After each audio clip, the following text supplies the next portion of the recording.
to a nice integral here, friends. So d theta, let's say, over 1 plus cosine squared theta.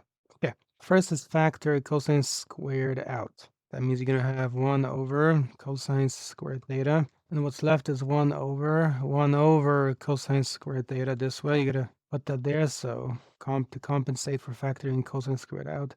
And then plus 1, and then d theta. Now, the first part here, 1 over cosine squared is secant squared theta with the d theta. Now, on the bottom, what do you have? You have 1 over cosine squared theta. That's another secant squared theta plus 1. Now, the issue is we have two secants. That's not useful because we want usually a function, and when we do substitution, for example, something that is its derivative or close to it. So you can go secant squared theta d theta, and then just divide that by tangent squared theta plus 1 plus 1. So I'm replacing secant squared theta. So now it's going to give us here the antiderivative, secant squared theta d theta divided by tangent squared theta plus 2, which is pretty good because secant and tangent are related to derivatives. So I'm going to set u equal to tangent theta. So then du will be secant squared theta and d theta. That's pretty good because that's the top of the expression. You see in the integrand now? So we're going to have the following essentially. Secant squared theta d theta becomes du.